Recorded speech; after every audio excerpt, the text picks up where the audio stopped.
नमाज का समय हो गया है और हमारी नमाज पढ़े हम फिर से जारी रखेंगे।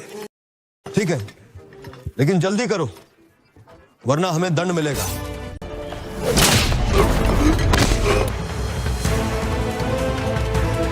तुम्हें लगता है कि तुम क्या कर रहे हो? तुम ईसाई भाइयों का पानी इन मुसलमानों को दे रहे हो। तुम कौन होते हो मुझसे हिसाब मांगने वाले?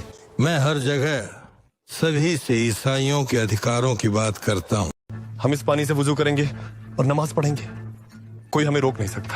अगर तुम चले नहीं जाते तो मैं तुम्हें वह चाबुक से मारूंगा।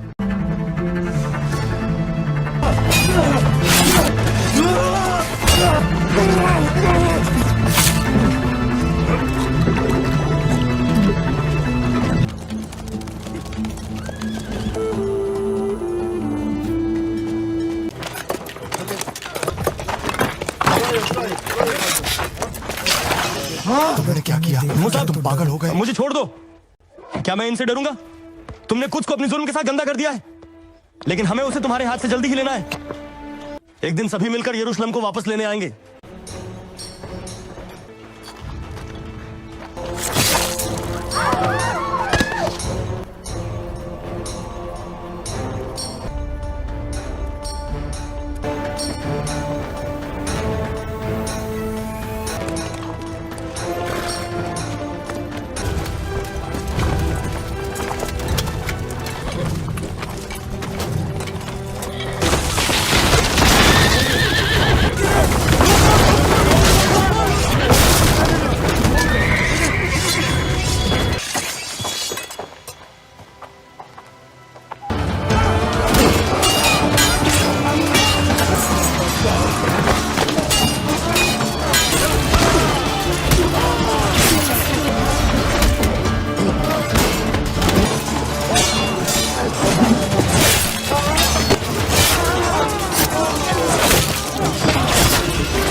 मुसलमान भी अन्याय का शिकार है।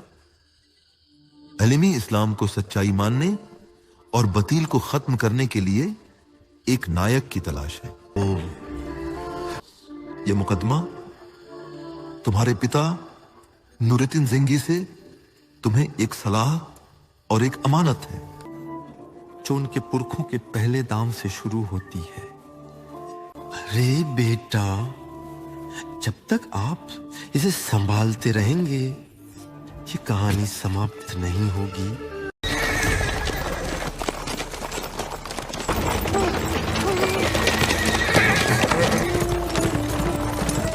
शिरको, शिरको, शिरको।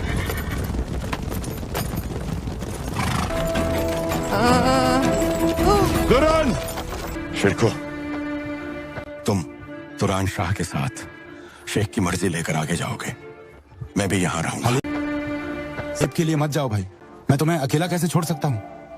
थोड़ी और कोशिश करो। हतुन को बेचने का हाल ऐसा है तो नहीं हो सकता भाई। बेसादन और एबी हतुन मेरे साथ रहेंगे, तुम भी हवाल के मुखिया के रूप में रहोगे और उन्हें सुरक्षित रूप से अमीर नूरुद्दीन को देने में मदद करोगे।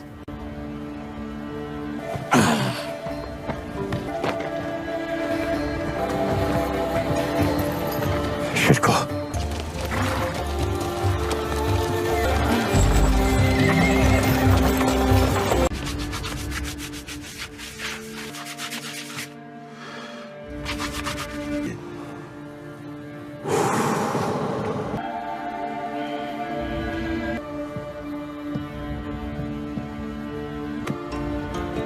Emir Hazretleri.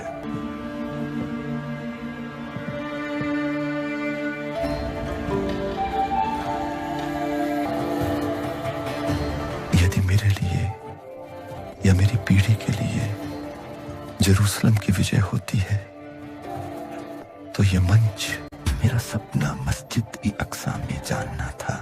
मेरे बेटे के लिए उसकी महिला, मैं मर चुका हूं। मेरा सपना गले में एक कड़वा मुट्ठी की तरह अटक गया। ओ मेहर के लिए मेरे साहब, कुछ नियम तोड़ने के लिए खुशी से लिपटे हुए वह चीजें जो हम दुनिया में प्यार करते हैं वे अंत में होंगे, लेकिन हमारी आखिरी चीज अंत में होगी।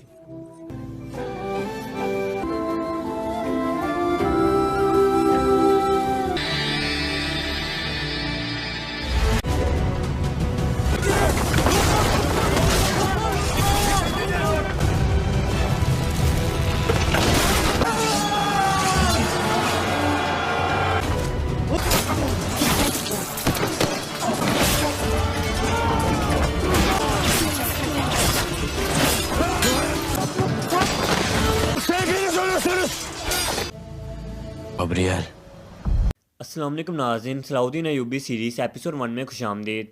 इस किस के आगाज़ में हम देखते हैं कि नूरुद्दीन जंगी जो कि अपने आने वाले बेटे से मुखातिब होकर कहते हैं कि ये कहानी तुम्हारे आबाओ अजदाद की है जिन्होंने आसमान से आने वाले हुक्म से बड़े आज़म अपनी कमान में लिए। ये किस्सा मक्का से शुरू हुआ जहाँ पहला हुक्म नाजिल हुआ और फिर लोगों के दिलों को फ़तह करते हुए हिंदुस्तान से अंदलस तक और अनतुल्य से लेकर मुक़द्दस शहर अक़दस तक हलाल की रोशनी हर तरफ अमन और इंसाफ के साथ फैल गई। और फिर एक दिन हलाल की सरहदें सलेब के दिल के करीब आ गईं और बाज़ंतीनी शहंशाह फ्रैंक की सरजमीन के पोप ने मदद मांगी। पोप अर्बन ने तमाम ईसाइयों को पैगाम भेजा। तमाम ईसाई ममालिक मिलकर खड़े हो गए। हर वो शख्स जो तलवार इस्तेमाल कर सकता था पोप की दावत में शामिल हुआ। यह हम देखते हैं कि बाज़ंतीनों का कमांडर अपनी फ़ौज से ख़ताब कर रहा होता है और वो उनसे कहता है कि मुसलमानों ने ईसा अलैहिस्सलाम के शहर अक़दस पर कब्ज़ा कर लिया और वो कुस्तुनतुनिया के बहुत करीब पहुँच आए हैं। अगर हमने इन्हें ना रोका तो वो जल्दी तमाम ईसाई ममालिक पर कब्ज़ा कर लेंगे। मुसलमानों को तबाह करना और अक़दस को वापस हासिल करना तमाम ईसाइयों का फ़र्ज़ है। जो भी इस मकसद जंग में शामिल होगा इसके तमाम गुनाह माफ़ हो जाएंगे और वह जन्नत में जाएगा। बाज़ंतीन कमांडर उनसे कहता है कि ये सब खुदा की मर्ज़ी है। इस पर तमाम कहते हैं कि अगर तुम अपनी तलवार नीचे रखो तो अमीर बरोस हम दुश्मन नहीं होंगे। इसके बरक्स अगर आपको मुझ पर हमला करने की ज़रूरत होगी क्योंकि ये लोग मेरे साए तले हैं। इस पर अमीर बरोस कहता है कि कोई साया नहीं जिसे मैं तबाह ना कर सकूं। चंद लोगों की जानों के लिए मेरे खिलाफ जाने की गलती मत करो। इस पर अमीर कहते हैं कि मैं अपनी ज़मीनों पर उड़ने वाले परिंदों का हिसाब लेता हूँ। मैं चंद लोगों की ज़िंदगियों के लिए तुम्हारी सारी ज़िंदगी ख़त्म कर दूँगा। इस पर अमीर बरोस कहता है कि फिर जाओ और अपनी ज़मीनों में भेड़ों और परिंदों के अमीर बनो। क्या ये तुम्हारी जगह है जहाँ तुम इन लोगों की हिफाजत कर रहे हो?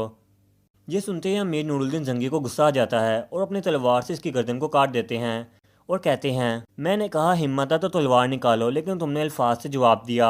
लेकिन मैं अपनी हद से तजावज़ करने वालों को तलवार से जवाब देता हूँ। इसके बाद नूरुद्दीन जंगी अपनी तलवार को उठाते हैं और कहते हैं कि सिपाहियों, अगर तुम लोग ज़िंदा रहना चाहते हो तो अपनी तलवारें म्यान में रख दो। अगर आपको अपनी जान की परवाह नहीं तो फिर तलवार चलाने की हिम्मत करो। मगर तमाम सिपाही अपनी तलवार म्यान में डालकर यहाँ से भाग जाते हैं।